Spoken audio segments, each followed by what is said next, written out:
The 1v1 interview series is a production of the Boss Rush network of podcasts. Visit bossrush.net to listen to our podcast and read our articles, game reviews, and more. You can also follow us on Twitter at Boss Rush Network to stay up to date with our content. Thank you for listening. Hello, everyone, and welcome to 1v1 with the Boss Rush Network. I'm your host, Celeste Roberts. Today, I have the pleasure of interviewing Mason Profit, owner of Prime Arcade Sales and Repair in Odessa, Texas. Mason has nearly 2 decades of experience repairing and refurbishing retro games. Hey, Mason, how are you? Not bad. Thanks for having me. You're welcome. So a little background, Mason and I met through a mutual Discord of a podcast we both listen to, the Retrovaniacs podcast. And we also play Mario Kart pretty much every Friday night. I don't know are you one of the top people in our little Mario Kart game? If I am, then that speaks very badly of everyone else because I am not very good. Tell everyone who you pick to play as. Peach, because she's hot. I'm sorry, not Peach. Daisy. What am I thinking? Oh gosh, that's blasphemy. You always talk about Daisy.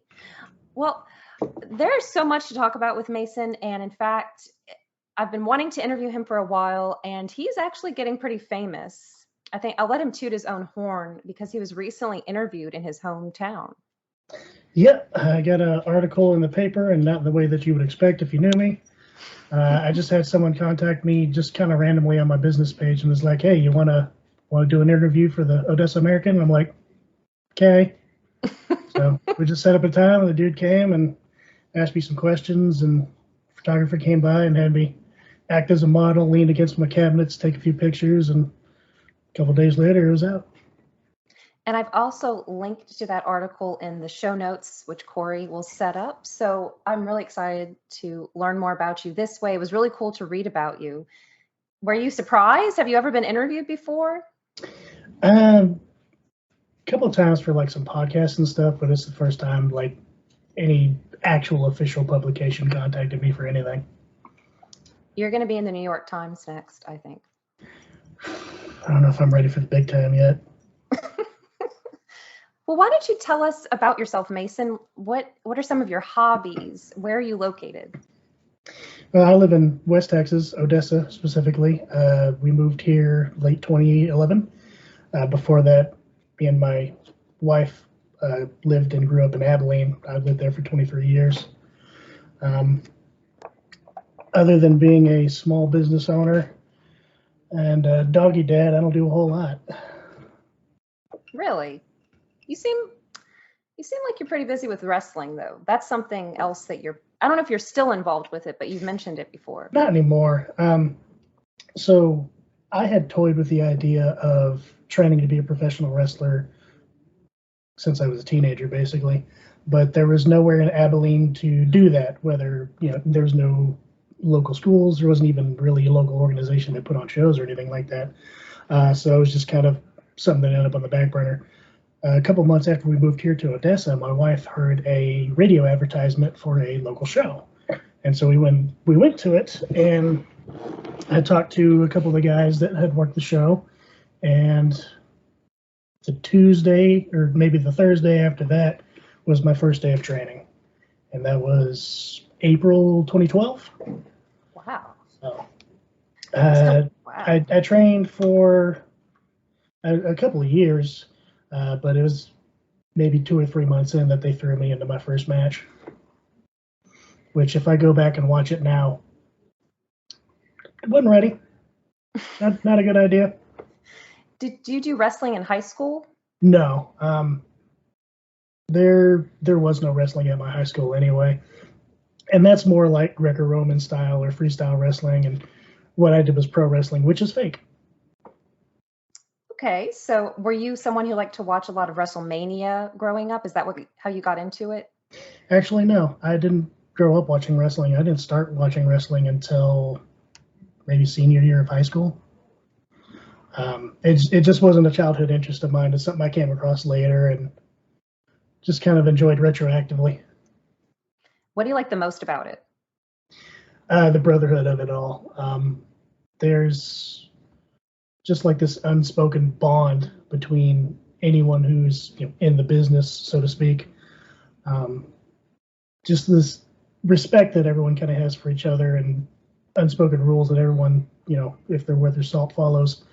And just whenever you work shows, just the feeling of getting to work with all your friends and hanging out before and after, and putting in the work to put on a good show is. I mean, I was never an entertainer of any sort, so it's not anything I'd ever experienced. And how long did you do that? Well, the last match that I had as a wrestler was in May of 2014. So I only did that for about 2 years because I started my business in 2013, and I didn't really have the time to do both.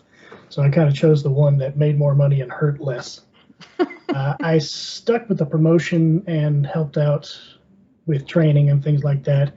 I still worked shows, but not as a wrestler. I would either do as a referee or a manager.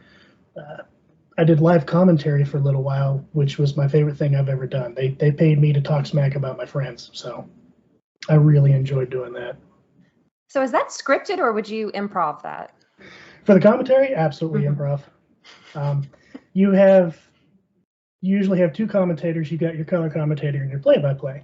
As the former wrestler, I was typically the color commentator, and I would work as a heel, meaning I was the bad guy. So I would talk up the bad guys, talk down the good guys, make fun of them, basically bury them during their matches, and that was my job. And the other guy would be like, hey, cut that out. We're trying to keep it professional here. And I'm like, no, we're not. I've been doing this longer than you. Shut up. So you're not doing anything with it at all anymore?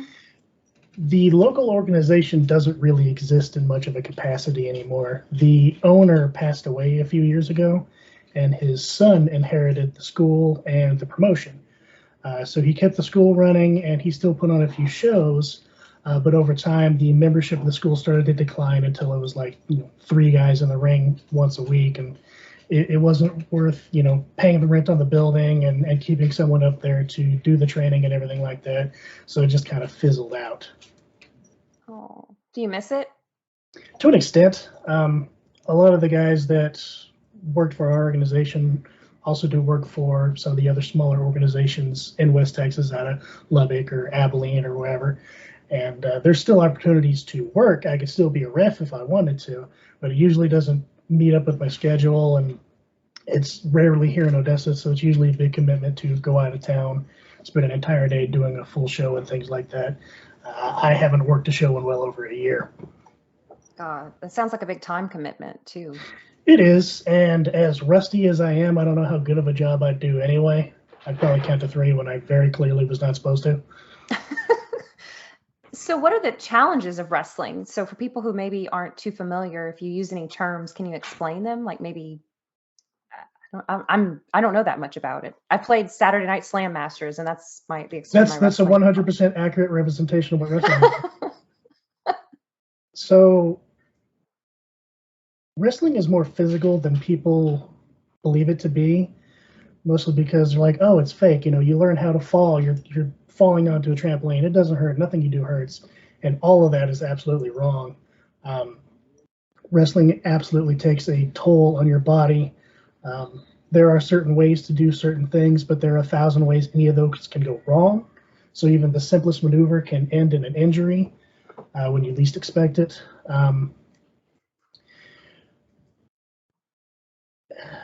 People who don't know talk about how the ring is just a giant trampoline, and that's not true at all. If you've ever seen a ring broken down, it's a giant steel frame with struts going beneath it, and then large wooden planks going the other way. And then on top of that, there's a very thin layer of canvas, usually about an inch thick, or a foam, and then a canvas stretched over that. And then that's it. The only softness of the ring is the bounce that you get whenever you fall on it, because it does give a little bit with the wood, but that's it. And that's really only in the center of the ring. If you take a bump on the apron or in any of the corners, or especially on the outside, there's far less give. And if you don't land correctly, sometimes even if you do land correctly, it's going to hurt. Oh, okay. Have you ever sustained a major injury? No, I was very lucky in that regard. I got plenty of bumps and bruises, like a sprained ankle and things like that, but I never had any concussions or broken bones or anything like that, and I attribute that to not doing it for very long. I'm sure if I had continued wrestling and I'd been doing it for like 10 years, I'd have a whole medical history I could walk you through. So what is your, I guess, happiest memory or fondest memory from that time? Usually it's less about doing the shows because that's fun, and then the experience of walking out of the curtain and having people react to you, which they usually booed me because that's what they were supposed to do. I was pretty good at my job. Is usually just hanging out in the locker room or behind the curtain and just getting to know all these guys and learning about their stories and what they're trying to do with wrestling, where they want to go. And I've had some of the guys I've worked with go on to decent success. I've had a few of those guys went on to do some work for WWE or AEW or any of the big promotions like that. One of them got signed to WWE and worked for them for a good while, and he's in Japan right now doing work for a promotion there. So yeah, if you have the drive and the skill and the passion, you might just make it. What would you say a day in the life of someone training for that is like? What kind of routines can someone expect? Well, you wake up in the morning, and it takes you about 30 minutes because of how bad you hurt. There's a lot of, not just physical toll, but physical work that goes into it. So time spent in the gym on your body, and then time spent either, outside or in a tanning salon getting the look perfect. There's a lot of time spent in the ring training and practicing. One thing that they say is that you're never done paying your dues. So even when it comes time to work a show, you show up early, you help build the ring, you do whatever the promoter asks you to do, you stay late, you break everything down, and you don't leave till everyone else does. There's a whole mentality that goes behind it that you either respect the business or you don't. And if you do, you'll be fine. And if you don't, you're not going to get booked anywhere. Wow. Are there a lot of egos in that industry? Absolutely. Backstage politics is a huge problem, and it's very hard to find a place that doesn't suffer from them. So usually the best you can do is kind of keep your head down, do what you're supposed to do, don't ruffle any feathers. And that's one way to go about it. You can go the complete opposite way, and maybe you do well, maybe you won't. Maybe you rub the wrong guy the wrong way, and you get your ass beat in the back of the locker room. But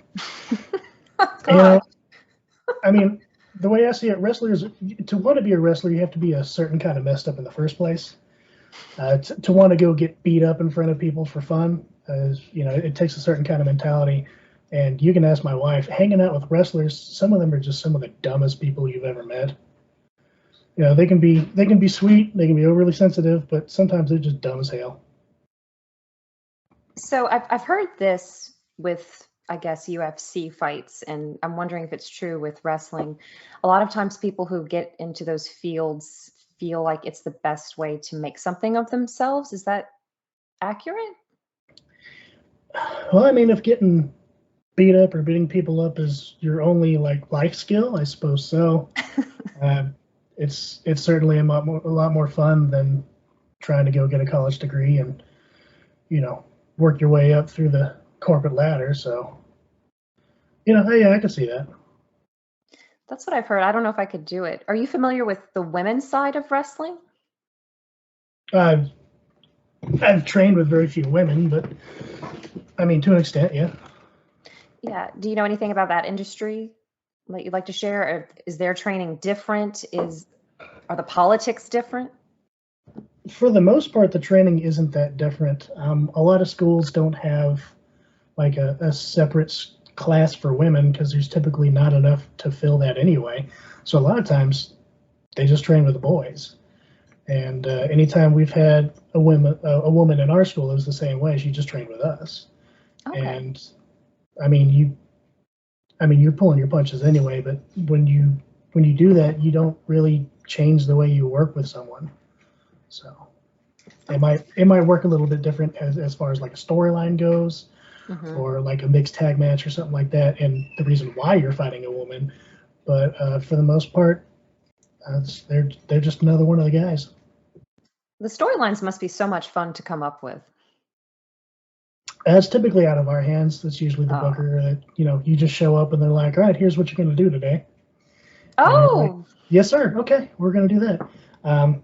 Usually you can have some kind of input towards, who you are, what you do. They're not going to typically come up with your name and your gimmick. You'll come to them with that, but at least in the indies. But as far as who you're facing and who's going over and what you do in the match, a lot of that is up to the booker, and you do what they say. wow. At what age do most people leave this profession? Way too late. I mean, Ric Flair just had his last match and he's like 73. What? It was very ill-advised.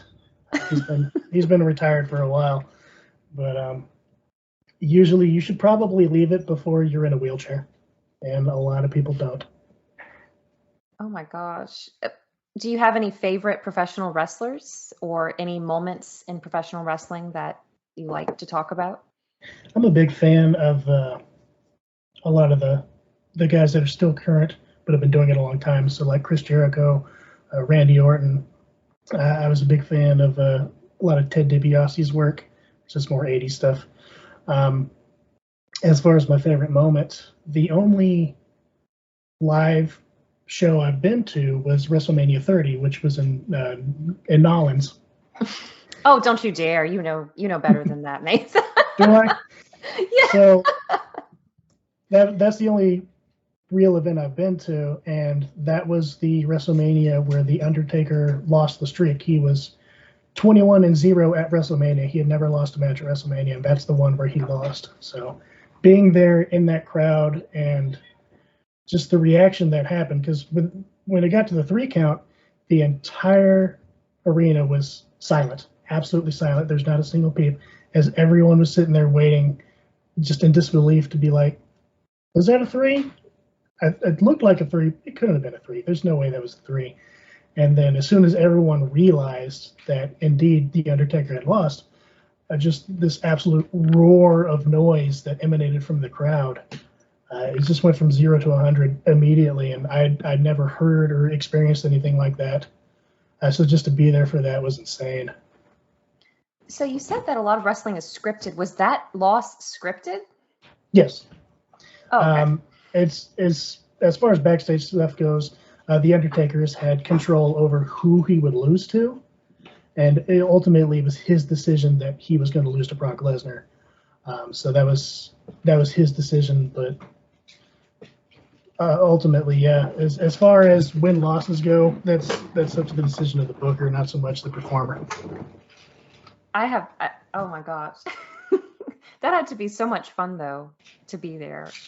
Oh yeah, it's a whole different vibe. Watching it on TV is one thing, but being there and being part of the crowd and sharing in the reactions is a whole different animal. Do you notice anything different about the way that wrestling is going now compared to when you were really involved with it? I don't really watch. No.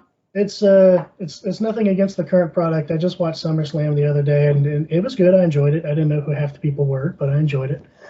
Part of the reason was I used to subscribe to the WWE Network, and I would watch a lot of 90s wrestling because I didn't grow up with it, so I missed a lot. So I was catching up, and I would watch it while I was at work. And I just had my phone hooked up to a TV I have mounted on the wall, and I would just watch while I was doing stuff. Whenever the WWE Network sold to Peacock and went to that platform, they have a thing in their app where if you try to do that, you don't get any video. I guess they don't want you to basically start up a pay-per-view and show it to a whole bar full of people and no one pay for it. So ESPN Plus does the same thing.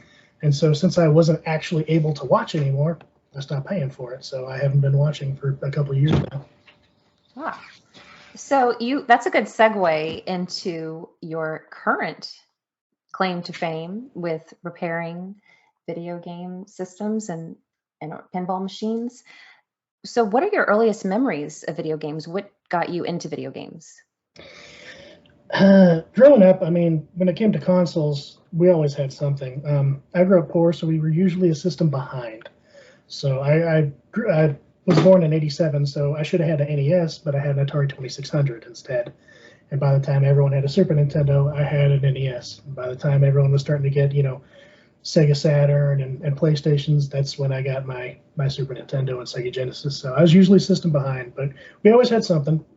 And there was always, a few places in town to rent from. I also had a fair bit of early memories with arcade machines because one of the family friends that my parents had worked for an operator in town. And sometimes we would go like to the bowling alley or wherever that they had machines that also had a bar, and they would drink and I would play for free. So I was able to get through and play through all the games beginning to end that I never would have been able to afford to do without that. And a couple times, if they had a machine that wasn't ready to go on location yet, or if the location wasn't ready for it yet, they would bring it to our living room and leave it there for a few days. So I'd come home from school and it'd be like a Miss Pac-Man in the living room, be like, "Hey, we got this for like 5 days. Go nuts." What? That's awesome. To say the guy that did that, he passed away, but one of his brothers still runs the business. So I've been able to go into that workshop and do some business with him a few times. So it's kind of neat. All this history behind everything that's in that building is the same history that I grew up with. So. Oh my gosh. What's your favorite memory from it? Any particular game or moment playing a game? It's going to sound extremely nerdy, but I mean, how could it not? I have 2 memories of playing arcade games where I felt awesome at it.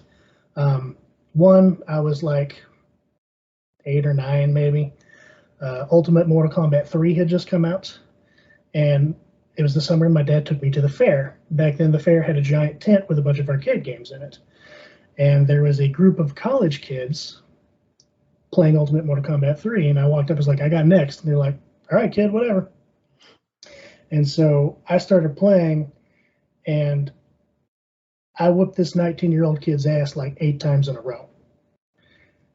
And his friends were just dogging on him the entire time. It's like, "You gonna let this kid do that to you?" And he's be furiously putting in quarters trying to beat me again. And the whole time my dad's just sitting there just laughing at him. So I beat him pretty good, like 8 times until he finally got me back. So I wonder if his friends still tell him about that to this day. Like, "Hey, remember that 8-year-old whooped your ass at Sub-Zero?" That was my next question. Who did you pick to play as? So always Sub-Zero? I don't remember, but that sounds like something I'd do. The second memory, this is when I very first started playing Dance Dance Revolution, so I was 15 or 16. We traveled to Lubbock, and I was hanging out in an arcade there, and I was also really big into Soul Calibur 2 at the time.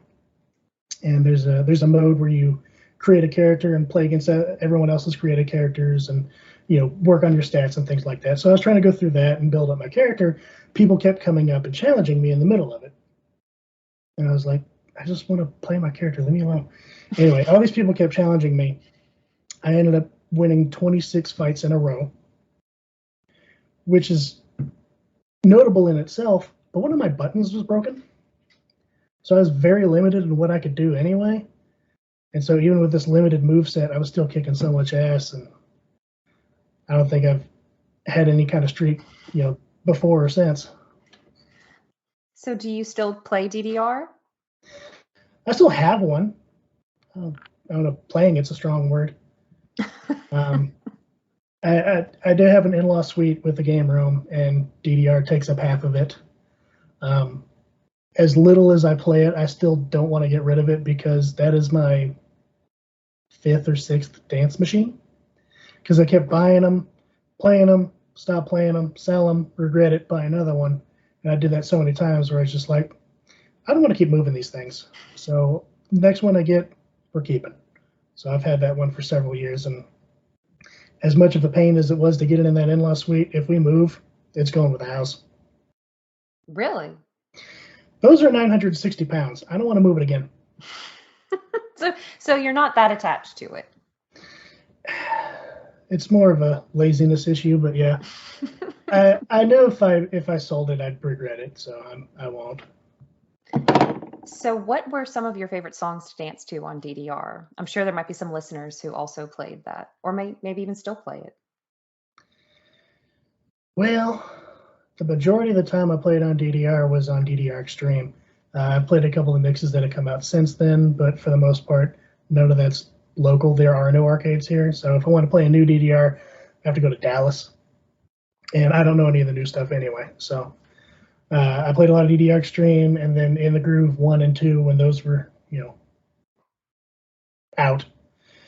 As far as songs go, I don't really have anything to point out.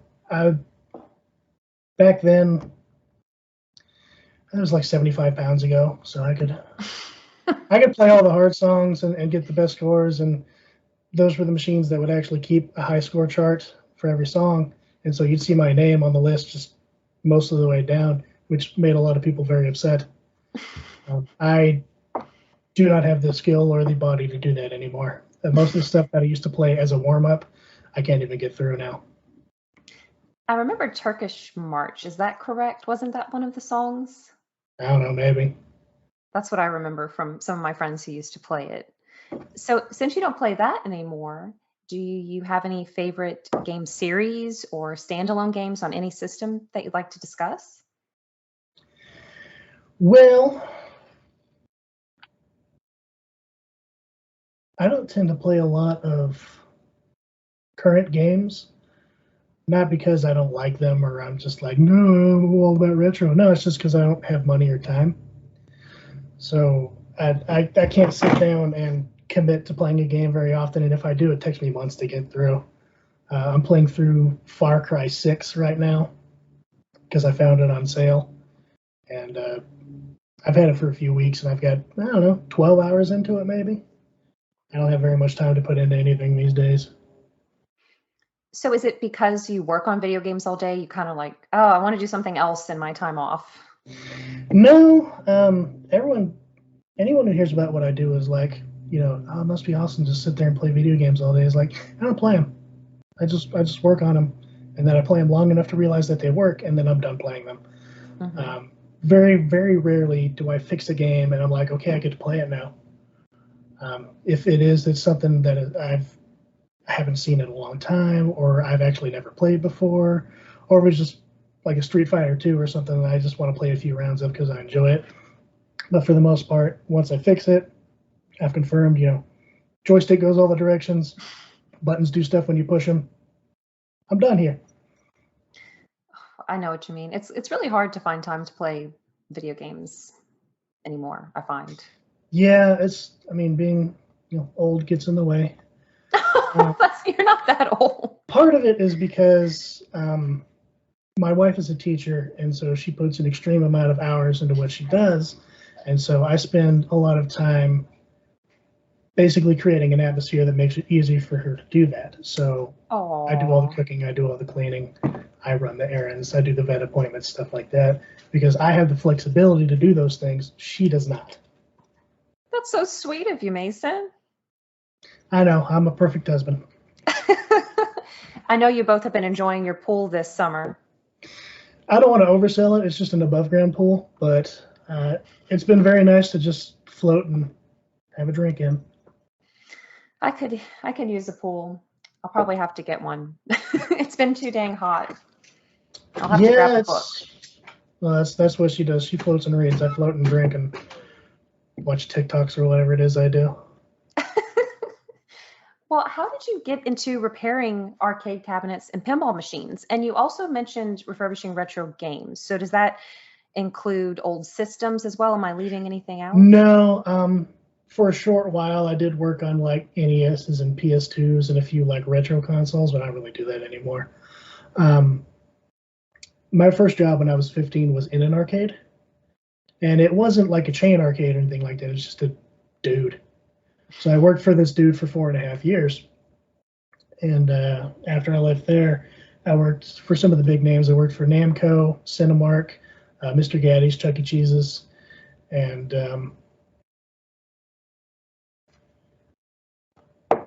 working at that first arcade was the best experience because he didn't really know what he was doing as far as repairs or anything goes. He just bought a collection and put it in a building. And so he was kind of figuring this stuff out from scratch, and I was staring over his shoulder the whole time. So by the time I was 17, I could strip a cabinet and rebuild it from scratch. Oh, wow. The arcade itself did okay. It paid the bills and kept the doors open, but not much else. And especially on weekdays, we didn't have a whole lot going on. So what he would do is he would go to auctions, like game auctions, and pick up a lot of broken equipment, and we would fix it and flip it in our free time, which we had a lot of free time. So the way we kept the business going was to just flip all this broken equipment while we're just sitting there, and there's like 2 people in the arcade. Let's get something done. And that's how I learned how to work on just a variety of stuff and how to rewire a cabinet to build like a multicade or something like that. I didn't make a whole lot of use out of that info until years later when I started my own. I started doing that again because I didn't really do much of that working in other arcades, but that's a skill that came back to get a lot of use. Oh my gosh. Do you prefer working on arcade cabinets or pinball machines? I like going back and forth. Usually if one pisses me off, I'll go to the other. There's such a wide variety of how these systems work over the years and depending on the ages that you typically working on one machine is completely different than working on the next. Pinball machines, if you lift up the playfield and look underneath, it could be dizzying how much is going on under there. And I hear that every time I do that in front of a customer. They're like, how do you know where everything goes? I said, well, for the most part, I don't. But that's not relevant to what I'm doing right now. So, if I need to figure something out, I'll look at the manual or I'll start tracing stuff out. But for the most part, all of this is not relevant to what I'm fixing right now. So don't worry about it. So do you rely on manuals? That's a good point. So is that how you even know how to fix it, or is it mostly trial and error? There's some universal things that work with everything you work on when it just comes to how wiring and circuits and things work, to the point where even without a manual, you can usually figure things out. But if you diagnose it down to a specific component, you really need to know how that component works, what it works with, how it's wired, and things like that. And so you do have to refer to a manual or schematics. And for the most part, all that's available online.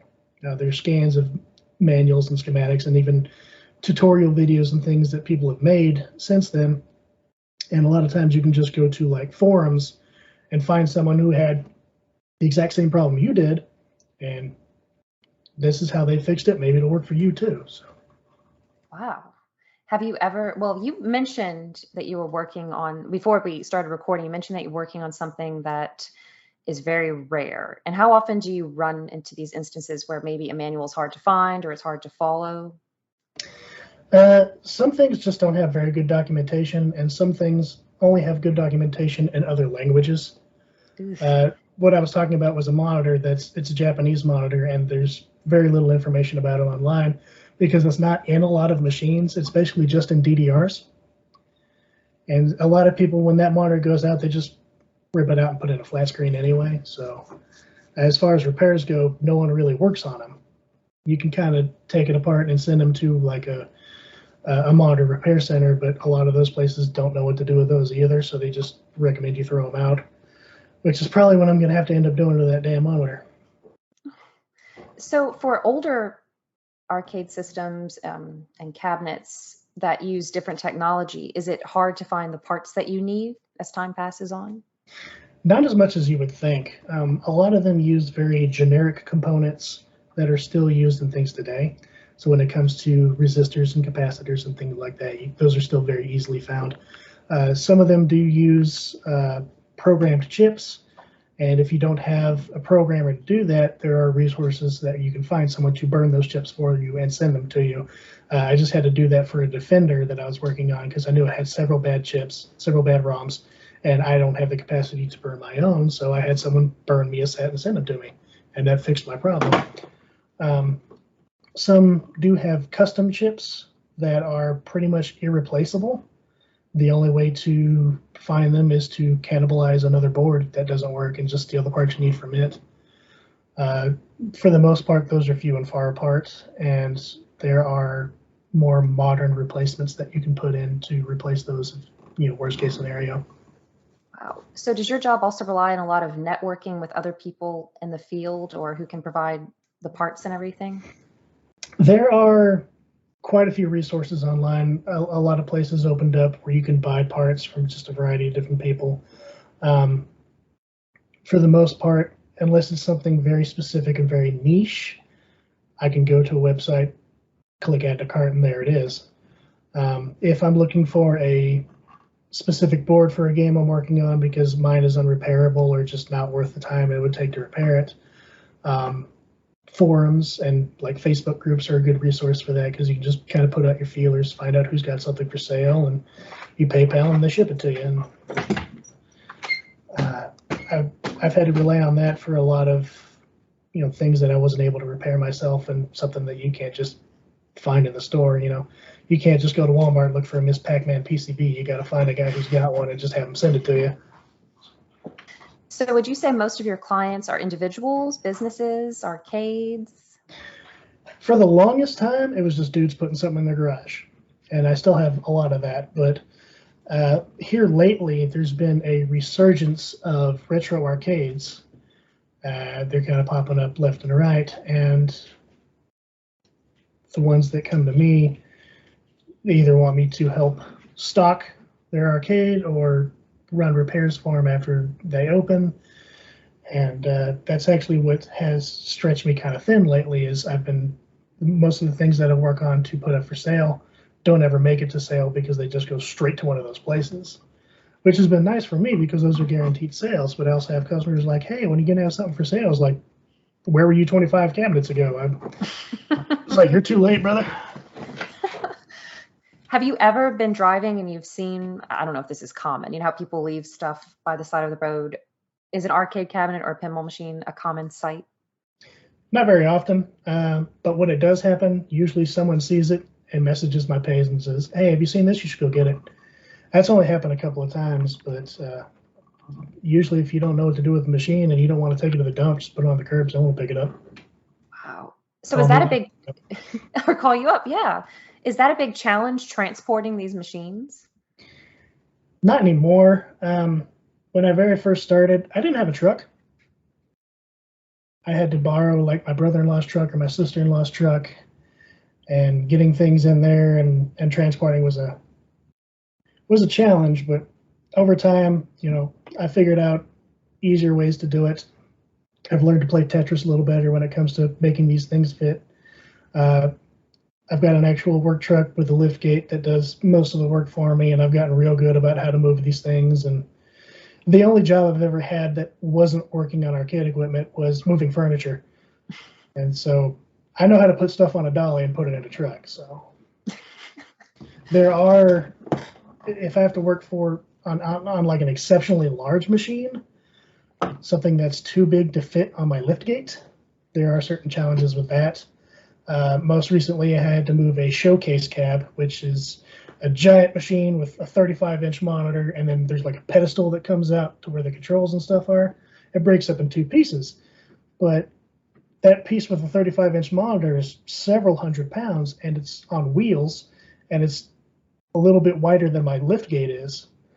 So typically what you would have to do is have two people, and one of them just holds onto it while the other one lifts up the lift gate, and you push it in. Well, I don't have two people. So what I've figured out how to do is I'll put one half on the lift gate and I'll put the other half on my pinball valley, and I'll just raise each of them slightly until it's all the way up, which is nerve-wracking because the machine's always shaking back and forth and tilting this way and tilting that way and tilting forward. And I feel like at any second it's just going to fall over and kill me, but I haven't done that yet. If I am in the paper again, it's probably because I got crushed by one of my guys. Is that the largest machine, the one you just described? Is that the largest one you've ever had to move or deal with? No, those aren't so bad. Those are, I don't know, 400 pounds or so, which is nothing to sneeze at. But those are on wheels. I don't have to put them on a dolly and move them. It's just getting the leverage to get it where it needs to go. I think a DDR is the heaviest thing I've ever had to move as a whole, because an entire DDR is 960 pounds, but it breaks up into 4 pieces, so it's not so bad. Mm-hmm. But the largest like single piece machines I've had to move, I think an Ivan Stewart's off-road is one of the heaviest things I've ever had to move. It's just one solid piece that does not break apart, and even just getting it back onto the dolly can be a challenge if I don't have a strap helping me out. Oh my gosh. What are some of the other challenges of this field besides the physical aspects? In the article where you were interviewed, you talked about how some months when you were first starting out were pretty challenging. It's very cyclical. I'll have months where, especially now where I have several businesses that are basically competing for the machines that I'm putting together. I'll have months where I sell 12 games and be doing all right. And I'll have other ones where I sold a game and I'm worried how I'm going to pay my bills this month. There is no real consistent income. There is now, but at the very beginning, I didn't have any kind of contract work going on. It was just whatever I had to sell, and if someone would buy it, and then if someone had a repair for me to do, and those are both big ifs. So my wife having a nice steady paycheck, it helped, but with me only being able to contribute every so often, some months were leaner than others. Wow. Were you also working at another job, or this was your sole job at the time?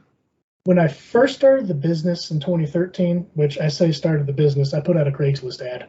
That's what I consider the start of the business. It's March 6th, 2013. That's when I put out a Craigslist ad.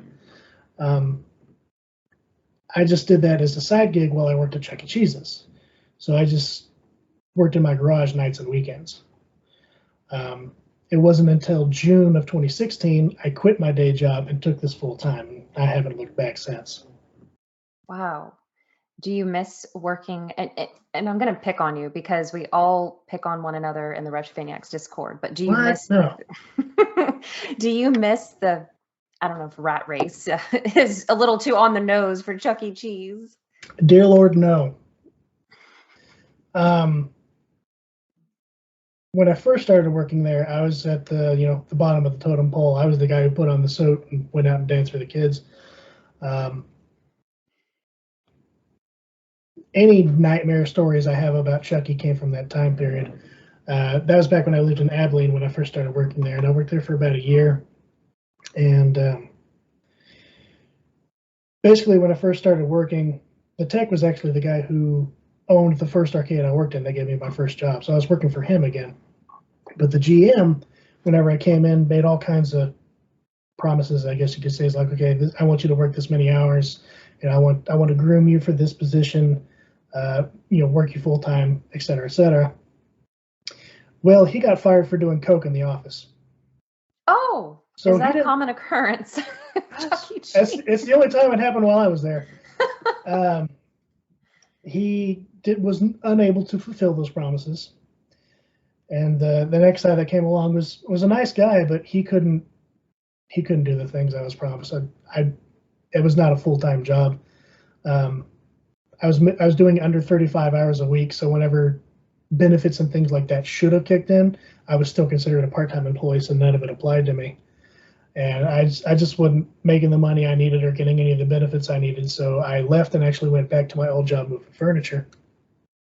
After about a month, the tech, he was like, there's a tech position open in Midland, maybe you should apply for it. And I didn't really have any plans to move. I'd lived in Abilene my whole life, and I was like, yeah, I'll apply for it, why not? And I went and interviewed, and I got the job immediately. It's just like, oh, you're Doug's guy? Yeah, you're hired, so whatever. Wow. So when do you want to start? I'm like, I'm going to need a few weeks. So I put in my notice at my job and started figuring out, okay, well, we're renting a house. We need someone to take over the lease at the house. My sister ended up moving in. We need to find a place to live, somewhere that'll take our multitude of dogs, which at the time we only had 3. But still, finding a place that'll rent to you with more than 2 animals is pretty rare. We had 3 dogs and 3 cats. But everything kind of fell into place. We found a place to live. She was unemployed, so she didn't have a job to leave at the time because this is when Texas had cut their budgets for education, and she was a first-year teacher. She was the last one hired, first one fired. So she didn't have anything other than, family keeping her in Abilene. So she came along for the ride, and everything ended up working out, but it was very scary first moving here. Oh my gosh. What would your advice be to someone who's maybe interested in getting into this field? Buy something and tinker with it. The only way really to learn anything is to put your hands on it. You can read all the manuals, you can watch all the YouTube videos, but until you actually get in there and electrocute yourself repeatedly, you're not going to learn anything. So I don't work on, there's a lot of things I don't work on, but one of the things I don't work on is jukeboxes. And I would like to teach myself. So I have one. It's very buried right now, but I have one. And at some point when I do have the time, I would like to take it out, take it apart, and just kind of learn how it ticks. I'm not going to watch any videos. I'm not going to read up on anything. I'm just going to do it and see what happens. And I figure after doing that long enough, eventually I'll be able to say, yeah, I work on jukeboxes too.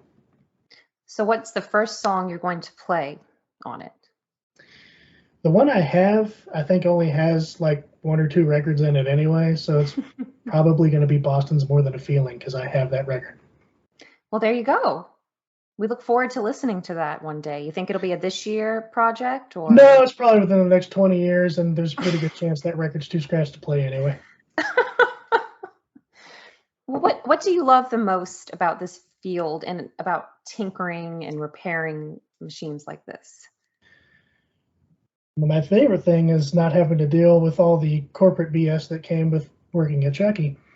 To expand on what I was saying earlier, when I moved here and had a management position, everything changed. It was less about doing the job and more about towing the line, paying attention to your emails, conference calls, meetings, visits from the higher ups, all of that, doing all your paperwork, keeping everything in line. I swear it was 80% bureaucracy and 20% actually working on stuff. And I don't miss that life at all. If I die without ever having to sit into another conference call, I've lived a good life. You don't want 5 meetings from 8 to 12? Nope. I don't need any meetings that could have been an email and any emails that could have been ignored. The only real corporate thing I have to do with this job is I do my own taxes, and I do them quarterly. And it's really I've figured my system out so that it's really easy to reconcile what I do. So doing all my own taxes, I can sit down and knock it out real quick. But as for what I do now, my favorite part is definitely taking something that most people would perceive as trash because it's just a giant broken paperweight and rebuilding it and giving it brand new life and then moving it on to someone who will appreciate it either for the nostalgia or just because they can, bring it to a new generation and teach them about these things. Just seeing that go from one extreme to the other is definitely my favorite part. Oh, I love that. So what would you say are some cabinets or machines in more demand than others? So pinball has definitely raised in popularity recently. I don't know if people are just home more or just have more disposable income or what, but the pinball industry has kind of shifted in the last 10 years to where it used to be every brand new machine that came out went to a bar or a bowling alley or an arcade and went to a business and started making money. But every new pinball that comes out now, it's like 50-50. About half of them are still doing that. The other half goes straight to a private owner's home. And so home ownership has increased, greatly. And it's not just for the new stuff, that's for most of the used stuff I work on too. Usually if I sell a pinball, it's not going into an arcade or into someone's business. It's going into someone's garage or living room. Oh, wow. Is there a certain type of pinball machine that's very popular? I know they have different themes like Addams Family, Flintstones, Simpsons. The Addams Family is the highest selling pinball machine of all time. The golden age of pinballs, how a lot of people refer to it, is the 90s. And so that's when a lot of the best pens and the highest rated pens of all time came out. And that's back when those companies were still in business putting out some of their best stuff. And so a lot of that commands a very high price. You look at Addams Family, Medieval Madness, Theater of Magic, things like that. Those can go above 10 grand for one of those machines just because they're so well loved. To the point where some of those were actually, some people bought the rights and built new ones with the exact same play fields and everything. They just made more because there was so much demand but not enough supply, so they just built more. And those are still commanding the same price.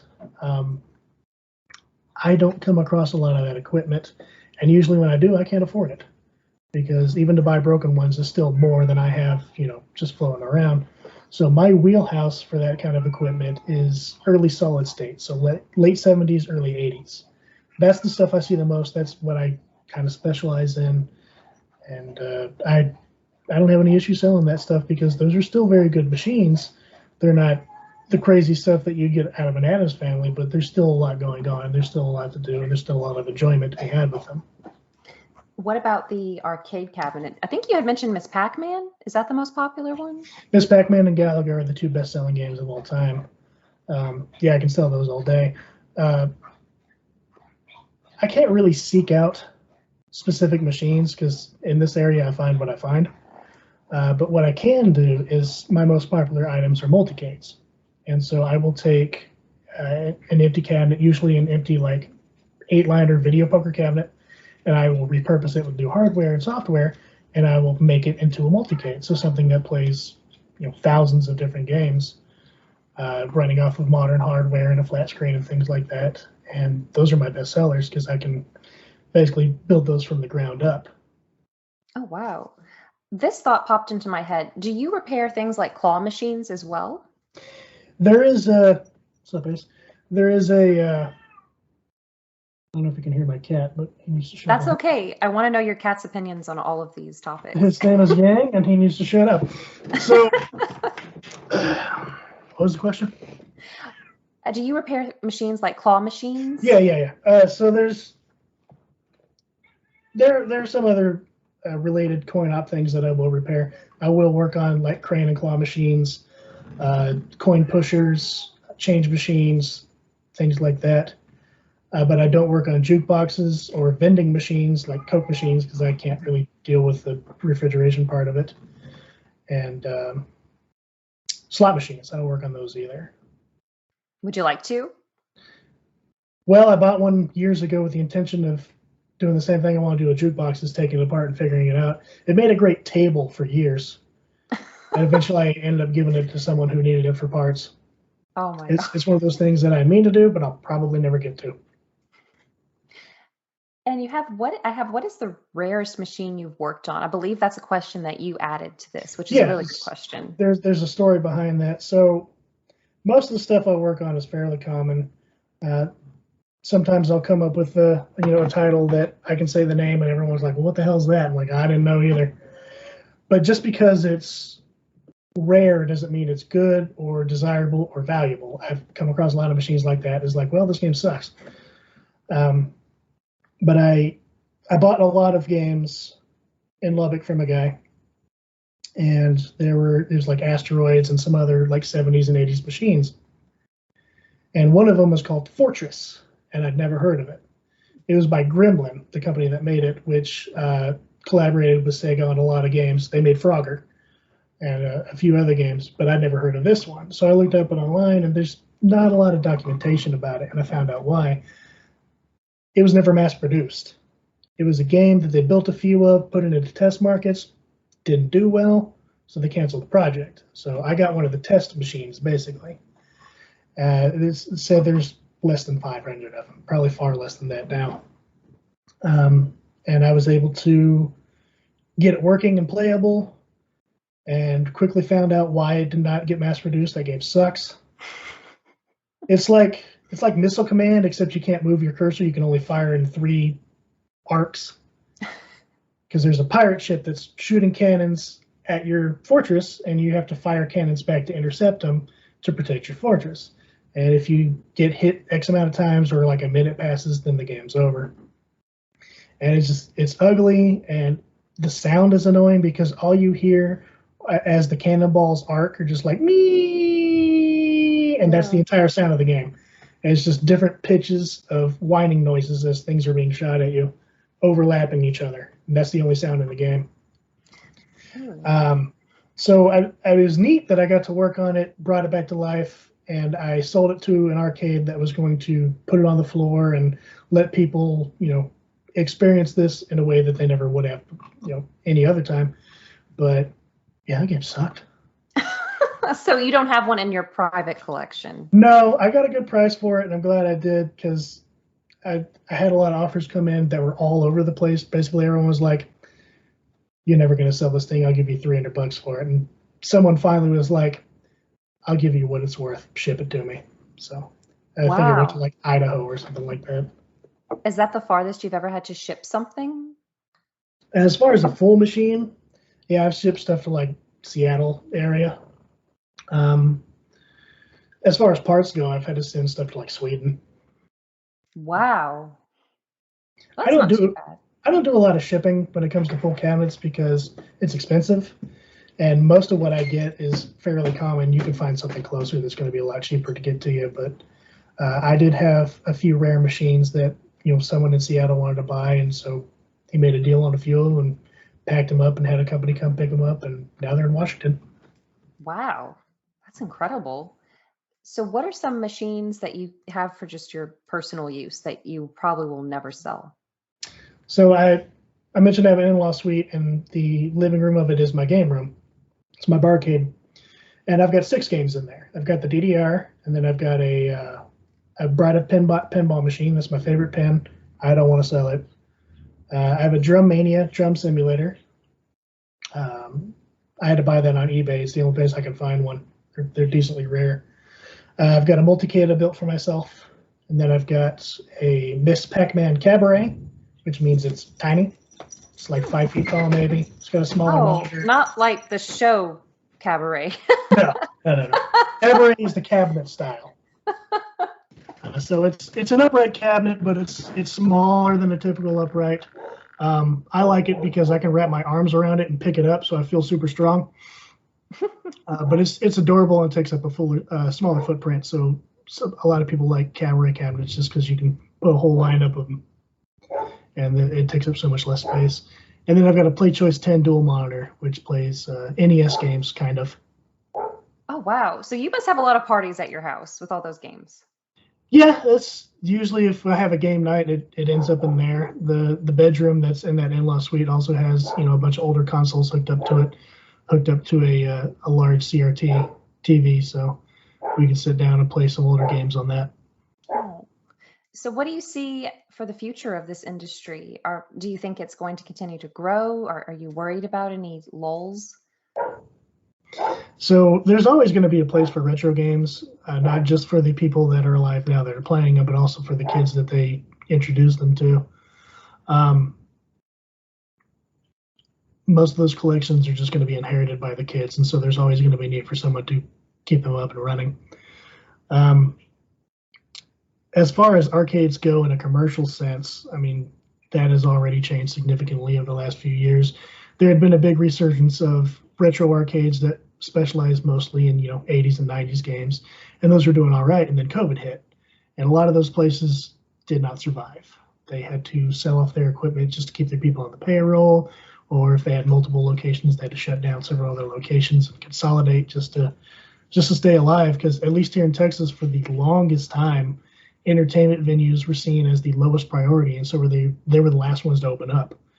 And during that time, they couldn't open in any capacity. Even if you had a machine in like a mall or a bowling alley just by itself, like in the hallway or something, it wasn't allowed to be plugged in. It had to be off and taped off, and no one could do anything with it. And it took months before any of that got rescinded. So a lot of people lost a lot of money, and a lot of machines had to be sold off, and some of them still haven't recovered. There's a lot of those kinds of arcades in the DFW area, but not a whole lot locally. So I can't say with any certainty how they've bounced back or if they've bounced back, but I'm going to an auction next month, and most of those guys are my competition, so I'll find out then. Oh, I hope you have fun. I enjoy the auctions. They're a lot of fun. They're consignment auctions, so you don't know what's going to be there until you get there. But almost every time I've gone, it's been worth going. Oh, awesome. Do you like to travel to go to these different, do you go like to conventions or anything? I used to work cons. There were some local ones put on by a guy who let me do it for free, so I could set up a booth, bring a few games, try to sell some stuff. But that's not really my demographic. The people who come in there looking to spend money aren't looking to drop $1,000 on a machine. So a lot of times I just give out a lot of business cards and then never talk to those people again. Um, Outside of those auctions that for the last couple of years haven't been a thing or only just now starting again, the only traveling I do is to do repairs or pick up or deliver. Oh my gosh. It sounds like you're staying busy though. Very much so. I have actually cut off my repair queue entirely. I'm not accepting any new jobs. The only exceptions are machines that I sold to them directly. So if you bought something from me and it breaks, I will still work on it even if it's out of warranty.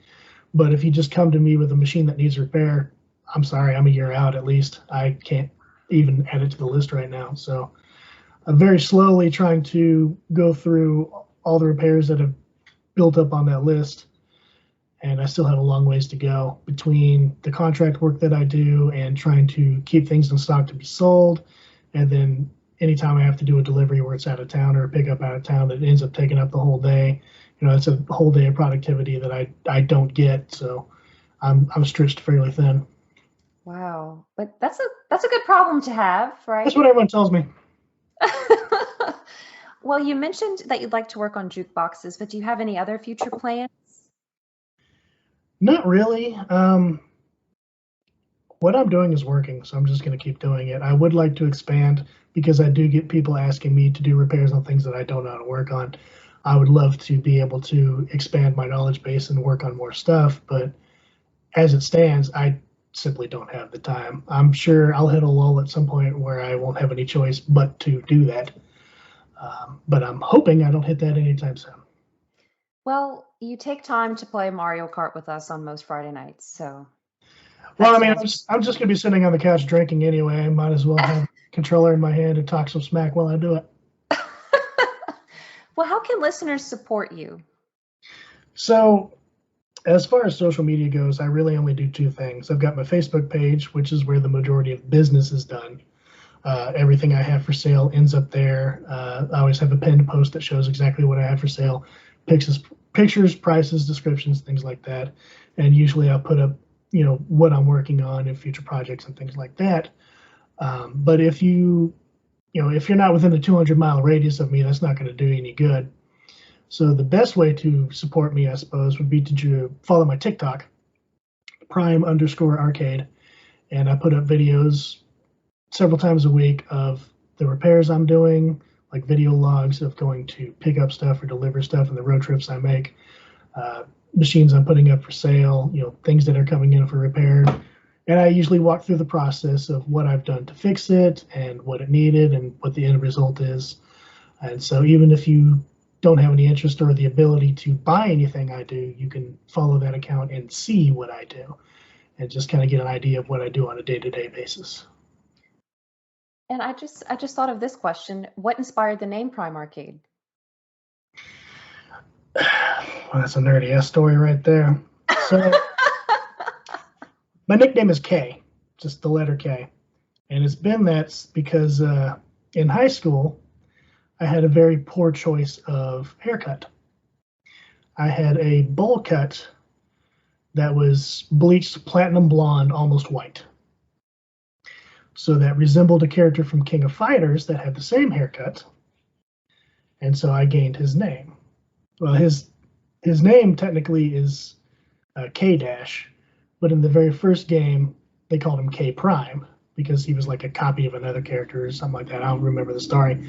So anyway, that's where the Prime came from because I used that nickname, and it just kind of bounced off from that. My wife actually came up with it, but that's the origin of it. Oh, I love it.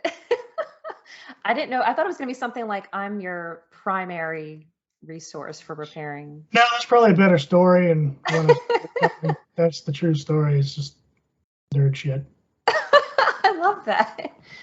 Well, Mason, is there anything else you'd like to share before we wrap this up? Well, I can tell the story about how 2 of the machines that I have in my game room were stolen. You stole them? No, they're stolen. I didn't steal them. I bought them. Yes. Okay, let's talk about this. Okay, so the Miss Pac-Man and the Play Choice 10 are the 2 in question. There are 6 machines in total that I owned that I'm in possession of that legally I shouldn't. So a couple of years back, there's a guy on Facebook that just put up a couple pictures of a bunch of games with a very generic ad that said, "Contact me, I'm selling games." And so I talked to the dude a few times, and he was very standoffish. He didn't want to give really any information about anything or come to terms on anything. He's just like, "I'll get back to you." Months go by, and he finally calls me and wants to make a deal. So he tells me, I've actually got over 100 games in this warehouse. I'm here in Midland, so he's less than 20 miles away. Come take a look, pick some stuff out, we'll make a deal. So I have a friend in Midland who does kind of the same thing I do, just on the side as a hobby. I was like, "Hey, let's go check this place out. Maybe we'll find some good stuff." So we go to, it's not a warehouse, it's a building behind a burned down house. That should have been my first sign. But it's literally a house that clearly had been on fire and was condemned, and behind it was a metal building. And he's like, "Yeah, they're back there." I'm like, "Well, I'm glad they're not in the house." So we go into this warehouse, and it's an absolute hoarder's paradise. The entire floor is nothing but like boxes of brand new office furniture. There's a bunch of like random cars and motorcycles, and just a bunch of crap. There's just a bunch of stuff just stacked everywhere. And then there's a second floor that's kind of a makeshift that someone had built just out of plywood that's full of arcade machines. There's, like you said, there's over 100. But whoever built this makeshift second floor must have put everything up there with a forklift because there were no stairs. So there's the second floor, but no way to get to it. Oh my God. So we ended up making a cash deal with this guy where I picked out 6 games. My friend picked out 6 games. He's like, "Well, it's your responsibility to get these machines down and out. You just give me the money and we're good." So on the shortest part of the landing of the second floor, there was a car parked there that was like the windshield was busted, the hood was dented in. This thing was already messed up. So we were like, "Can we use that as a stepping stool?" He's like, "Yeah, it's fine." So we picked out the games we wanted, and then we moved them to that spot on the landing, tilted them on their back, pushed them off so that the bottom landed on the hood of that car, stood it up, got back on the ground, and did it again to get it to the ground. It was a lot of height, it was a lot of weight, and there's just the 2 of us for most of it, but we got it done because it was such a good deal we couldn't walk away. So we spent all day, and we get all 12 of these machines down. We get them to like this back door. We get them loaded. We're done, right? We decide, hey, we'll contact him in a few days, see if we can buy some more stuff, because there's still a lot of good stuff in this warehouse. 2 days later, I get a message on my Facebook page from a guy who's saying, "Hey, those machines you bought, that guy was not the owner. They were stolen. He's already been arrested. Here's the phone number of the detective who's working the case." Oh my God. So I called the detective, had a conversation with him. Basically, the owner of that warehouse, this is right when COVID had started, was quarantining himself. And some dude just broke into this warehouse randomly, saw all this stuff, got dollar signs in his eyes, just started selling stuff like crazy. Basically what happened is he spread his net too wide because he was trying to sell the whole lot to these people, I think out of Florida, who wanted to buy everything. And they flew in and basically smelled a rat. So they did their research. Like I don't know if they went to City Hall or what, but they found out who the actual owner of the building was, contacted him, and he's like, "That's not me selling that stuff." And so they actually set up a sting operation to have a detective go there. And when the guy came to meet him, they arrested him on the spot. And it turned out he already had warrants out for his arrest. He was a multiple offender. Dude's going away for a while. And so the detective was like, "Okay, well, here's what happens now. It's completely up to the actual owner of these games what he wants to do. Whether he just wants you to give him back, and the money you spend is gone. It's lost. You can go to small claims court for it, but good luck. You either just give them back, or maybe you could buy them again from him, whatever kind of deal he wants to work out. Or, since you work on games, maybe, since all this other stuff has been sitting for 30 years and doesn't work, maybe work some kind of deal where you'll fix some stuff for him and kind of work off your debt. I don't know. That's up to you. It's out of my hands." So like, okay, well, you've got my number. Give it to the guy. Have him call me. A couple of weeks go by. I haven't heard anything. So I called the detective and talked to him again. He's like, "Yeah, he's not really good about getting back to us, but he's supposed to in the next couple of days. Just, keep your phone open." That was 2 years ago. I have never heard from the guy. I know his name is John. I don't have a last name. I don't have a phone number. So I have no way to contact him. So I've been sitting on these machines for over 2 years. Now, the two that I have in my game room, I bought for myself. I wanted them for my own collection. So I went ahead and fixed them and put them in there. I just figured, well, whenever it's time for them to go, it's time for them to go. The others, I just put in storage. So I've just enjoyed those two games, and the other ones have just sat for a couple of years. I did a little research, and with the value of what I paid for them, the statute of limitations is 3 years. So May of next year, legally, they're mine. But it also goes by what you determine the value to be, whether it's perceived value or if it's the value of what I actually paid for those games, where it falls on the scale. So whether it's going to be 3 years or 5 years or whatever. So I'll contact a lawyer after 3 years and confirm. But if my math is correct, then next year, those games are legally mine. Now, if he contacts me before that, he can have his stuff back or we'll work out whatever. But I don't have any way to contact him, and the detective wouldn't even give me his info. He just said he'll call you. So I'm just kind of stuck out here waiting to see what I can do with this stuff. If he wants the stuff back, it's going to take a while because it's very much in the back of my workshop, buried behind a lot of stuff. Oh, And one of them actually isn't even in my possession anymore.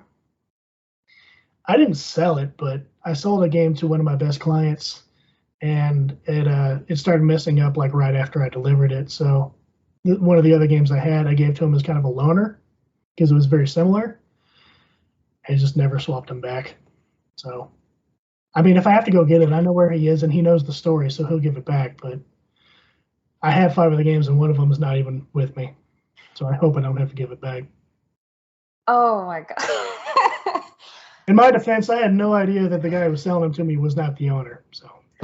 Well, until you said that he broke into that guy's warehouse, I was wondering, okay, did somebody relocate someone's machines? Like, how do you steal these huge machines without somebody noticing? Yeah, he didn't move anything. He just opened the doors like, there they are. Good luck. So we weren't the only ones he did that with. There were several other people that bought machines that ended up having to file reports as well. So I guess the original owner's not too worried about them. No, he's not. And you can tell because the machines that have been sitting in there have been sitting there for 30 years. There are no machines from the 90s in that warehouse. They're all 80s or older. And the latest tax stamp I saw on anything was 1991. So I'm assuming he's an operator that got out of the business, stored everything, and just never did anything with it, which is more common than you would think. A lot of old operators have that mentality where, they don't want to sell anything. They don't want to get rid of anything. I don't know if they think it's going to appreciate a value or if they're just, if they're still working, if they're afraid they're going to arm their competition or what. But it's pretty common to the point where if I come across a guy who's like that, I don't bother to deal with them because I know I'm not going to get anything off of them. That was a banger of a story.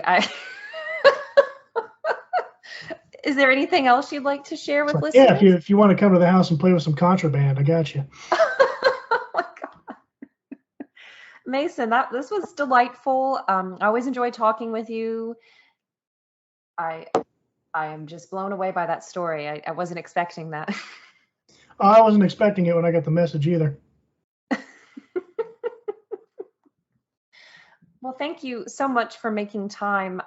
Hopefully one day we can meet one another at a Waffle House or a Taco Bell.